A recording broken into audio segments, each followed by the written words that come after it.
일본 정부가 감염증 환자를 가려내는 방법으로 차량 탑승 검사를 공식 도입했다.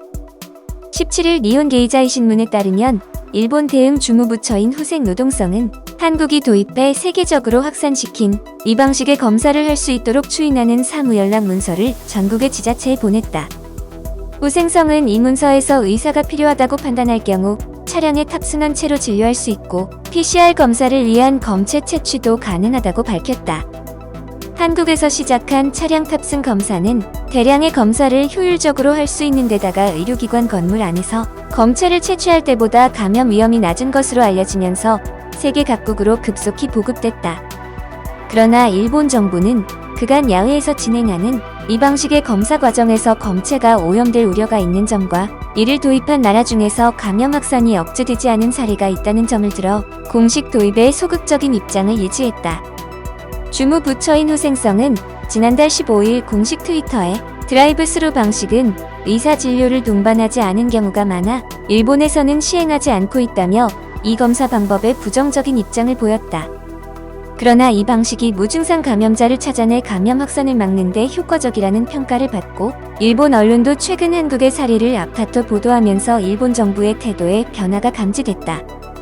아베 신조 총리는 지난 7일 감염증 확산에 대응하기 위한 긴급사태를 선포한 뒤 검사 능력을 확충하기 위해 드라이브 스루 검사를 활용하는 방안도 검토하겠다는 뜻을 밝혔다. 이런 상황에서 아이치현 나고야시, 니가타현 니가타시, 도토리현 등 지자체들이 잇따라 중앙정부의 정책과는 별도로 이 검사를 도입하겠다고 선언하자 후생성은 결국 공식 추인하는 쪽으로 방향을 잡았다.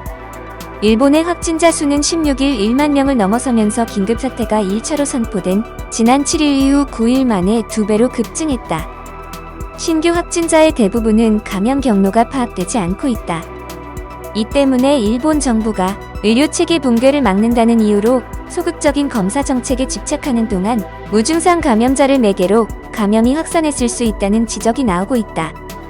아베 총리는 급기야 16일 도쿄도 등 7개 도부현에 국한했던 긴급사태 적용 지역을 전국으로 확대했다.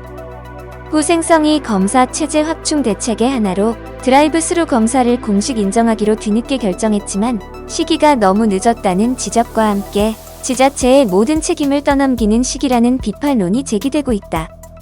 니케이는 후생성이 지자체에 보낸 사무연락은 검사체제 확충 대책의 하나로 드라이브 스루 검사소 설치를 지자체에 전부 위임하는 내용뿐이라며 설치 여부에 관한 판단이나 인력 문제를 통째로 떠안게 지자체는 곤혹스럽다는 반응을 보이고 있다고 전했다.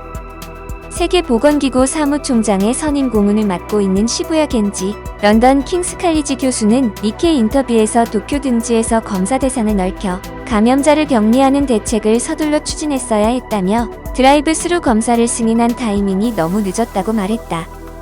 이와 관련 니케이는 중앙정부의 방침 전환이 지자체 움직임을 뒤쫓는 모양새가 된 것과 사무연락, 형식의 문서가 지자체에 요청하는 선에 그치는 점을 들어 검사 체제 확충의 리더십이 여전히 보이지 않는다고 지적했다.